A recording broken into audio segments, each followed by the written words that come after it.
turn. And so if you're into it, join us. And we're gonna kick it off with a little dance routine.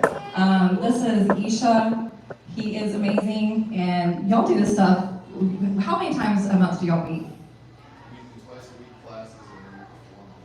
Twice a week classes and they perform a lot. So if you're looking for, a creative outlet and dancing to your thing, that maybe you want to be like a full-on dancer, definitely look them up. 410linedancers.com. Thank you guys. Oh, and then afterwards we're gonna have Brooks Kendall Jr. come up here and do a presentation on how to get booked without being annoying. He probably has a better title than that. That's what I told him I wanted him to speak on. Because there's definitely a thin line between persistence and get the F out of my inbox already, okay? So thank you guys.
Ladies and gentlemen, please welcome to the stage Brooks Kendall with Avalon Productions, talking about how to effectively get gigs.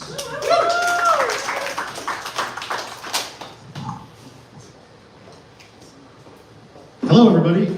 Hello. So, as has already been said, my name is Brooks Kendall. We're going to talk a little bit about how to get gigs, as Callie put it, without being annoying. left that part off. I hope that's just sort of taken away from this, that what we're really talking about is doing this in a way that's not wasting your time, that's not wasting my time, and that has the highest potential to actually get a gig. This is going to be a pretty quick, brief overview with some things that I think are best practices and some tips.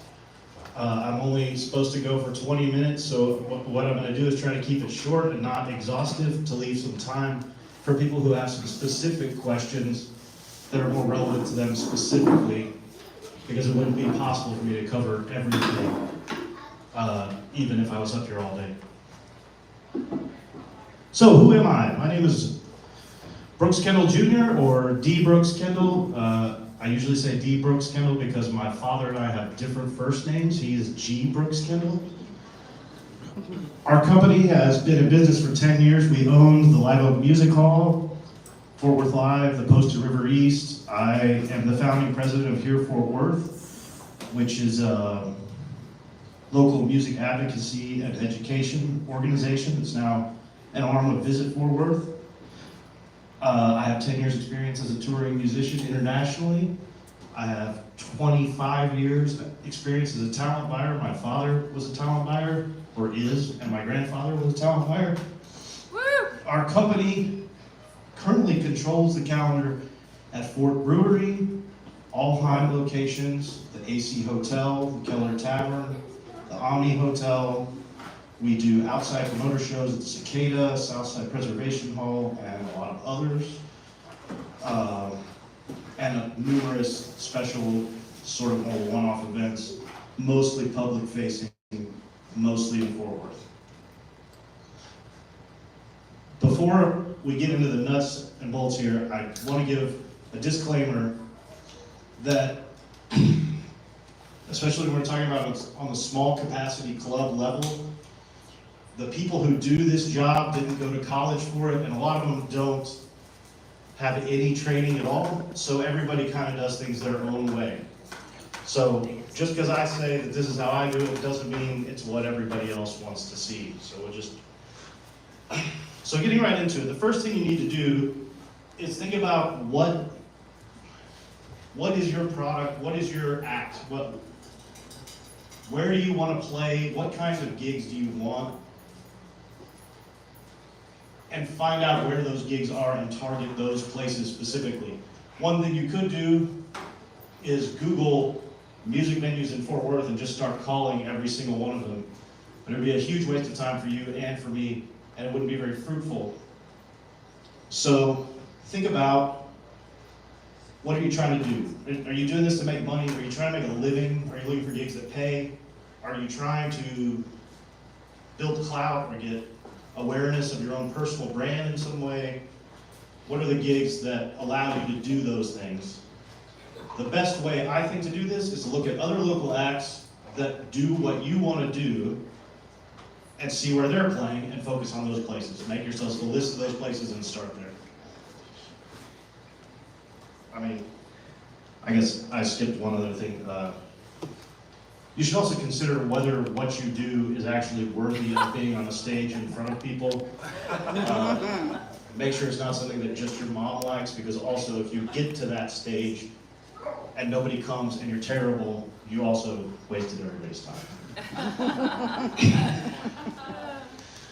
So there's a sort of trinity of the way a lot of musicians think about what's a good gig. There's 3 different things that go into it, which is pay, exposure, and fun. Or is it cool? So these are the things to consider, and for most people, one of these things is the most important, but a lot of people say, as long as it has 2 of these things, it's a good gig. So pay. There are gigs that pay better than other gigs.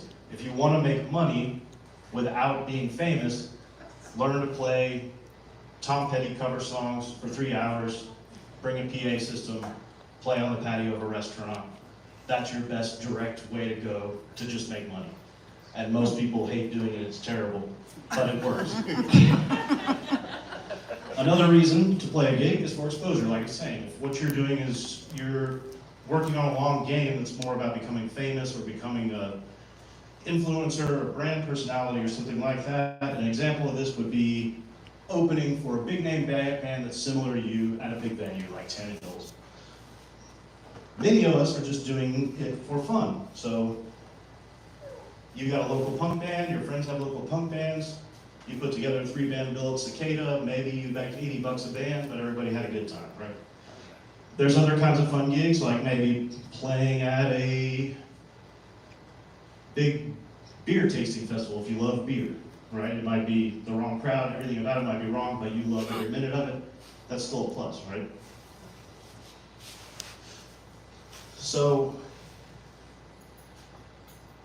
I want to just go back to finding these places you want to play and just re-emphasize, if you are, say, a person who plays original outlaw country music, the guy who books the place that only does EDM doesn't want to get your email or your phone call, and it's just a waste of time, and you could have been using that time towards booking a place you could actually play at. So here are the steps to booking a band. First thing we talked about, figure out where you want to play, then find out who the guy is that books the place. So a lot of places are going to say that on their website. You go to their website, on their calendar page, maybe at the bottom it says, if you want to play here, contact this person or fill out this form. Start with the thing people are telling you they want you to do if you don't want to annoy them. If you can't find it that way, you can call the place, ask the bartender who books, usually they'll tell you. Ask them, how does that person like to be contacted? Usually they'll tell you. If you can't get anybody on the phone, or like a lot of places now don't even have a phone, go there, same thing. Once you have your contacts, reach out to them in the preferred method that they want to be reached out to. For example, I only want to have this kind of correspondence via email. So if you call me unexpectedly while I'm in the middle of something and I make the mistake of answering your phone call, you are already like, you've been docked 3 points, right? So, and another reason is not just that it's annoying, but if I want to be contacted by email and you're sending me messages on Facebook, it may not occur to you, but some people don't check the messages on their Facebook. So, that's a waste of time. Once you've sent that, wait a while. If you don't get a response, follow up. If you do get a response but you don't get a gig, wait a little while and follow up. After that, if you don't get a response, or you do get a response and you don't get a gig, then follow up. And then after that, follow up again.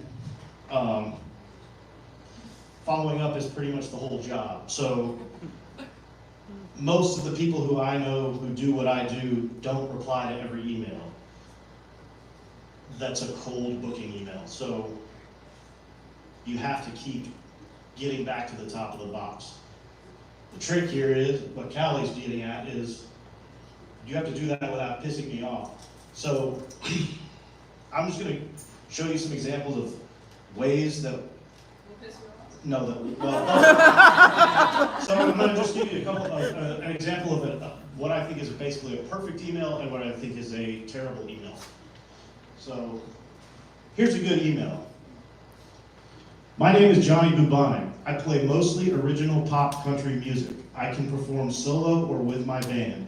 Here is a link to a video of me performing at a venue like yours, as well as links to my social media, Spotify, and website. The last show I played in Fort Worth was at Birdie's, and we sold 100 tickets. I am seeking dates in Fort Worth in late August or early September. I would love to talk to you about a show at your venue. So what's good about this is, A, it's short. It's not filled with a bunch of excessive, superlative language. There's nothing about the style of this writing that makes me feel like this is a bullshitter. It contains all the information I need to make a decision in the first email in a way that's easy to find. It's not buried in 10 paragraphs of stuff. There's probably about 6 things I really need to know if this band should be considered to play in this place. All those things are in here. So What kind of music do you play? Pop country music. What kind of gig are you looking for? I can play solo or with a band. Are you good? Here's a link to me playing live. Live is really important because we know that the studio videos are deceptive. Can you draw anybody? Well, here's links to my social media, Spotify, where you can get some social statistics. And I can tell you, I played at Birdie's last month and we had 100 people pay. Okay, this all sounds pretty good so far. The venue that I'm booking in this imaginary scenario does original pop music, original pop country music solo, and it seats about 100 people. Next thing is, how many back and forth emails is it going to take to know if this guy's available on one of the dates that I'm trying to book? Well, in this scenario, I can see they're looking for a date in late August or early September. I can look at my calendar and say, I'm all full for late August and early September, so we're that far, right? Or I can say, actually, I have a date in late August that I need. This is an easy reply that solves a problem for me. Hey man, I need August 29th. Let's give it a shot. Then this whole thing is done in 2 emails. And that's appealing to me. Now, if I get this email, I'm looking to play shows. Let me know when I can be booked at your venue. When I get this email, which I get a lot more than you'd think, this tells me, based on experience, I have no use for whatever you do, even though I don't know what it is because you didn't tell me. But you can see it's missing the answers to all of the questions that I need answers to, and the guy's name of his band isn't even in it, so I can't Google it to find out, right? So I look at this and I say, this takes me 7 emails to find out if this is even something, which means I'm not going to write the first email. Like it says here, the lack of information suggests there isn't much value here. If you don't share anything, I assume you don't have anything valuable to share. I would generally not even respond to an email like this. Then, after I've not responded to your email, you need to follow up. It's important to understand that people who book places are busy people. Either they're like me and we book 1,000 music slots a year, or there's somebody who's an owner-operator of a venue, so is also dealing with liquor ordering and labor issues, and this is maybe a thing they spend 2 hours a week on. Sometimes there are people that don't even do this full time. They have a real job and they do this at night when they have some time. So when somebody doesn't reply to you, it doesn't mean that they're not interested. It doesn't mean that they think you suck. It might just mean they didn't get to it and they received 200 emails before the next day and they're never going to remember. So this is why, once you haven't heard back in a while, send the guy another email. And this is just needs to be a brief, direct thing. Do it in a way that the body of your original email is still in it. So that would be just replying to your own thread so that it shows in the part below the line, or forwarding it to the guy. And then here's what it needs to say. Hi Brooks, I know you're busy, so I'm just bringing this email back to the top of your box. I hope we can work together on something. Exclamation point. The exclamation point is important because it suggests a positive tone. Somebody could read this as, hi Brooks, I know you're busy, but I'm just bringing this email back to the top of your inbox. And then I say, oh, what a dick, right? Now, these touchbacks are also valuable because your career will change over time. You could be sending emails like this to a guy for years. But as your career changes, here's some examples. I have a new album coming out. I'm looking for a place for a CD release party. My song just got added on the local show on the ranch. I just played at Tulips, which is the same capacity as your imaginary venue, and we sold 600 tickets. Things are really cooking right now. Or, if your previous email suggested you were available in that example in August and September, but now we're in July, so you've booked up August and September, you would include in this, now the next time I'm gonna have availability in town is November 28th, whatever. For certain kind of gigs,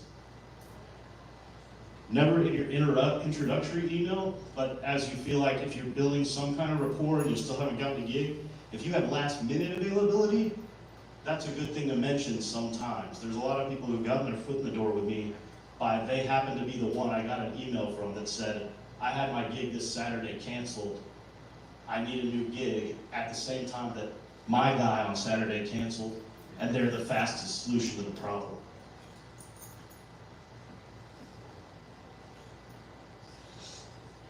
So then you do that as many times as you need to get the gig. Now, if the guy says, which they won't typically, but if they reply and say, man, you're awful, or you're just really not a good fit for what we do, no offense, like I wish I had a club that could book a band like you, but my partners don't like us to book death metal acts or whatever. If somebody doesn't say to you directly, I'm not gonna book you, just keep doing it. Once they finally do, here's the things you need to do. Get the details.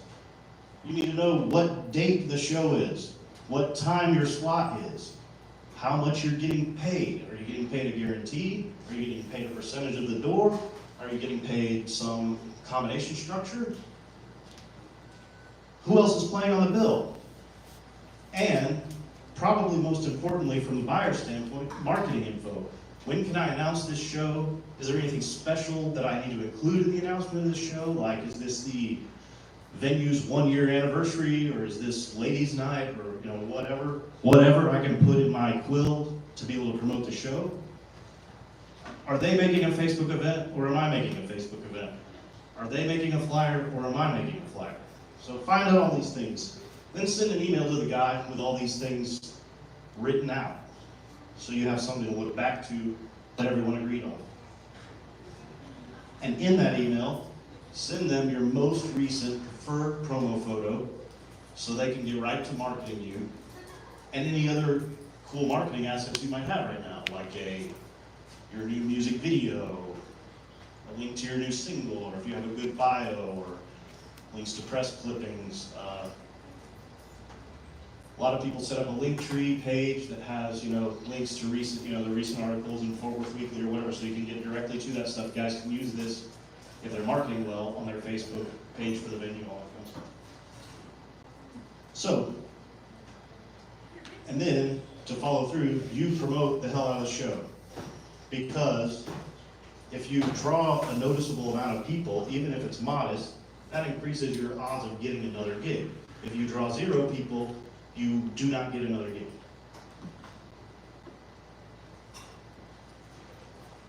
After you've played the show, send the buyer a message that says, thank you so much for the gig last night. I had a great time.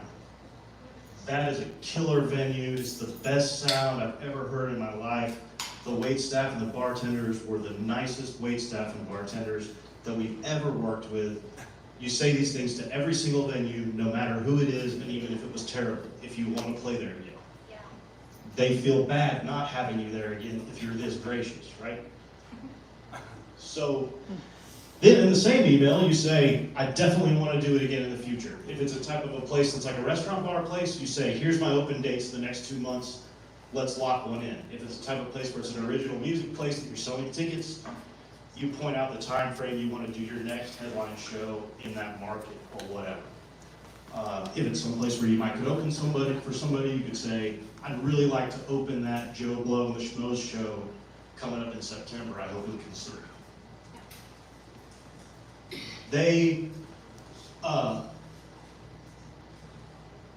And then this starts the cycle again.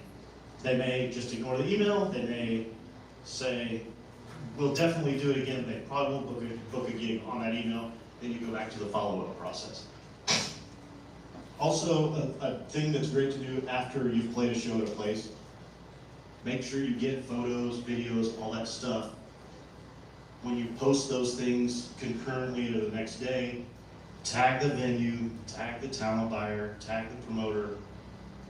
It just gets their attention again. Save some of that content, do it again in a couple months, put all that stuff up, Throwback Thursday to our gig at Tulips 2 months ago, tag the venue, tag the promoter, then we all get a notification on our phone.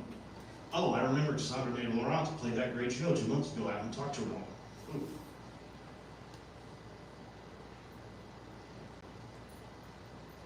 And that's my speech. Does anybody have any questions? Well, hang on. Does anybody? So first I'll say I have my business cards are here, and there's some stickers and buttons here.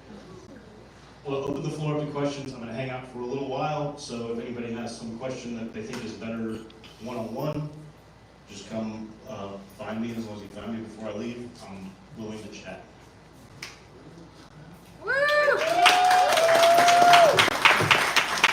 I think we have a question from the gentleman in the small cowboy hat. Small cowboy. Hey, I'm just wondering if you have seen, you mentioned Linktree, so you don't mind, like, once you're booked, I mean, that's an acceptable form of linking up and not look as some cheap ass, marketing. You're okay with that? You think the Linktree links and all that kind of stuff? For like in a booking email? Yeah. Lately, I love the Linktree things Okay. because, basically if we go back to that perfect email, right here where it says, here's a link to my video, my social media, my website, my Spotify. It could also be, here's a link to my Linktree that has all these things. Plus, it has a link to my recent feature article in Fort Worth Weekly or whatever, you know what I mean? Right.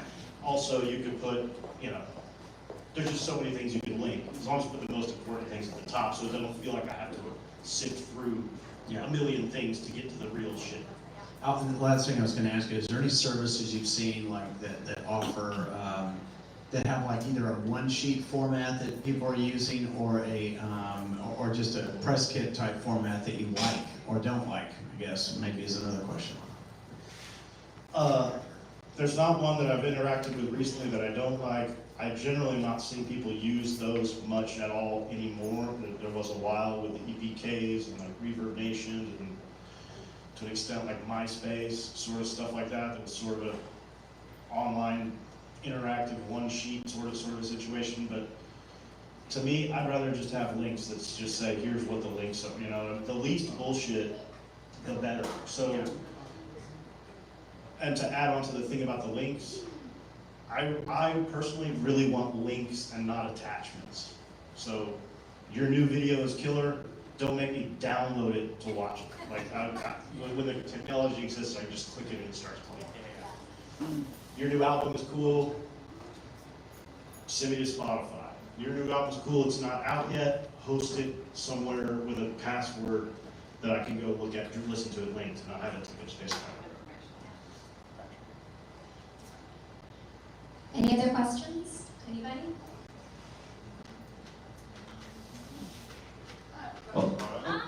Question over here. The hustle was real. I guess my question is this. You talked a little bit about your background, but did you think that you were going to be in this business, or was this something that you kind of just fell into? So, I was a musician and wanted to be a musician all through my, teenage, high school years, whatever. I did not go to college to be in this business. I thought I would do something else. But like I said, my family is in this business, so I grew up in it. I ended up in college becoming an independent concert promoter at punk rock club or whatever, and then just realized this is what I'm going to do and dropped out and moved back home and joined my family's company. Incredible. Thank you.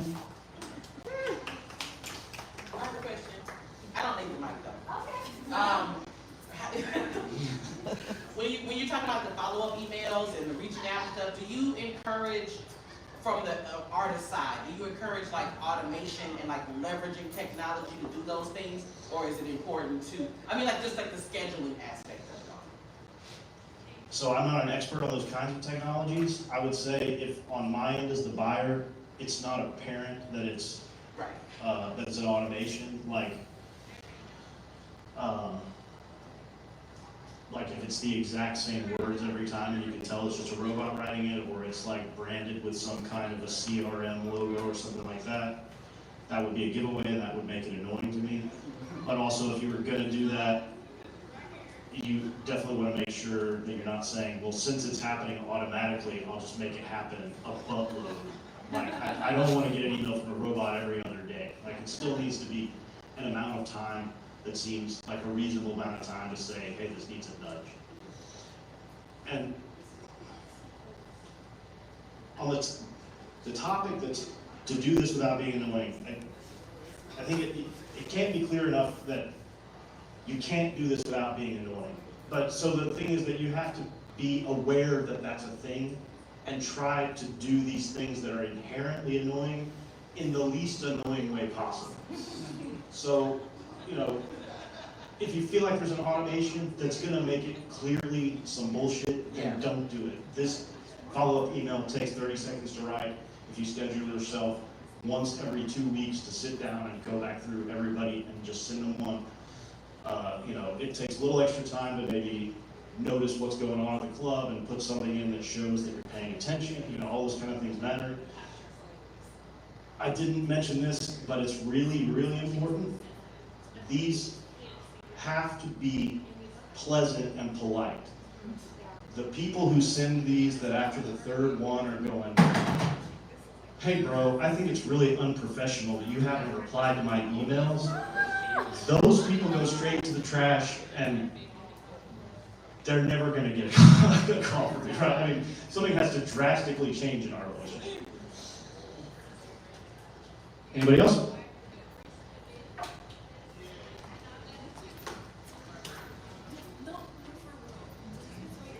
Is there anything aside from what you mentioned earlier to include in the email upon originally booking that is especially eye-catching that would enable you to be more likely to book the show?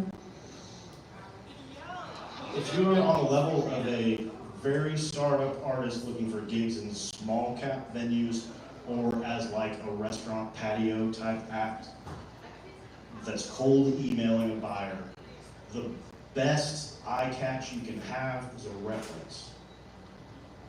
Way more important than any of this research and finding out the right venues. You're spending your time better by going and getting to know everyone in your local music scene, so you can say, hey Jacob Furr, I saw you played at that new place the other day, is it cool? And he says, yeah, it's cool. Then you say, will you hook me up? Then if he sends an intro email copying you guys, and I have a relationship with him, now I feel guilty to not reply to you, right? Because I have an obligation to a person that I do business with. Is it imperative that he does the intro, or No. can you just say their name? Subject line, I'm a friend of Jacob Furr's looking for a gig. 10 times more likely to even open. Gotcha. Thank you. Yeah. Thanks, everybody.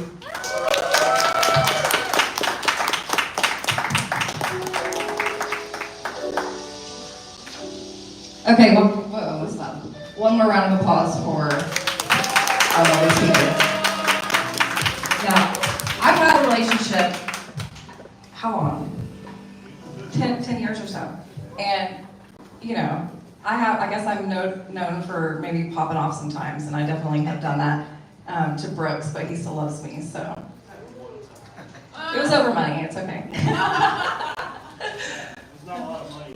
But also, if any of you are familiar with the Deep Ellum Community Arts Fair, he's one that provided the stages and the sound. So that's also, if you have something like that you need some big production, like he literally can do anything from like small cap room booking or, you know, whatever, to large events. So he's definitely a good contact to know. You know, make sure you talk to him, show him your face. find out where he books, take all of the advice he just gave you, and I promise you he'll probably put you on a stage because he's very fair like that. So I appreciate our relationship, and thank you so much for being one of my first speakers. Real quick, I want to introduce the owners of the venue that we're at right now. Jen and Dave, if you don't mind. Yeah, Jen and Dave! I did a tour here, and like I said, my jaw was on the ground, and we just had some really great conversation, and I really believed in their vision, and it was kind of like at the right time that I was in limbo on where I was going, I guess. And so, do y'all want to, here, introduce yourselves. I'm Dave, this is my wife Jen. I am the production guy, the music guy, the everything guy that keeps this place running. And I don't do microphones or live speaking, this is my wife Jen. Hi everybody, thank you so much for being here tonight. Thank you for supporting local creativity, local artists, venues like this. You know, you guys are really what makes places like this happen. And I always tell all of our followers and just people that have supported us that we wouldn't be here without everyone who's out every day doing the creative things. So thank you guys for being here, making time for this night. Launchbox Collective is essentially a creative community center for content creators and artists and entrepreneurs that just need a place where they have no excuses to keep doing what they're doing and expand on what they're doing so they can do it for a long time. And it was just such a perfect collaboration when we met Callie, because what she does is also helping creators monetize what they do so that they can keep doing it. So during the week, during the day, we're a co-working space where members can come and work out of here, create out of here, network together, inspire each other, teach and learn different skill sets. And during the evenings and on weekends, we do events like this. We have private studios, we have a professional immersive soundstage and a music recording studio in the back as well. And we love hosting fun community events like this. If anyone would like a tour, please let us know and we'll take you through and show you all the fun things that you can do here. Shoot us a follow on IG, LaunchboxFW. Thank you. Thank you guys. And a couple of things I didn't mention. The first time I was on the microphone, we have Callie Sober over here. They're doing sampling. Really great product, very tasty. And so make sure you go get a sample. And also, this is a time to collaborate with brands and also have brands collaborate with creatives. So if you want to get any content using Callie Sober for their socials, so they can tag you and, you know, like think of all the ways that you can collaborate with each other in this room, including the brands, and, you know, let's just make some beautiful stuff and expand our network. And then we also have,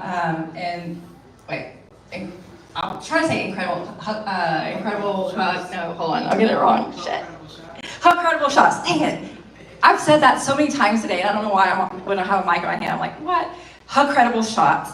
He's doing headshots today. So if you need to do an updated headshot, there's a wonderful little studio in there where you can sit on a chair and you can go ahead and take that opportunity. Headshots are huge. I need to get a headshot today.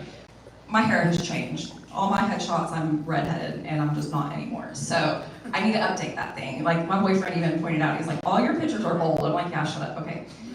So anyway, make sure you get your headshot. And then we have tamales, they're $20, there's different kinds. And then we also have taco plates outside. And those are more like in the $7 range. So if you haven't had anything to eat and you're about to get hangry, please, by all means, go eat. All right, so we're gonna get back to some music, and then we're gonna have, during this time, feel free to mingle, use the space. You know, we all have phones, get some pictures, like I said, meet some people, maybe create some content. There is a room over here set up with a ring light. Please use it. There's the hallway that has the little disco balls. Right now is a wonderful time to get the golden hour, and it just shines on those disco balls and like puts the light on the walls, and you can spin them and do all kinds of stuff. So feel free to be creative. That's what today is for. And again, thank you, and hopefully we'll do this again in a couple months.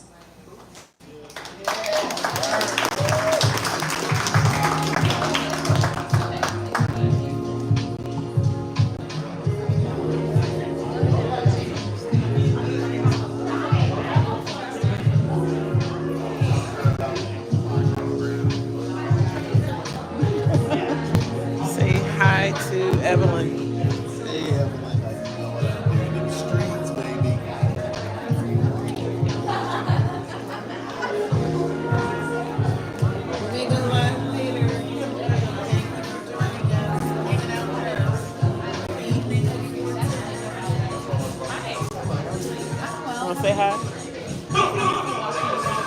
Who am I saying hi to? You too say hi. Oh. Hey. Thanks for hanging out.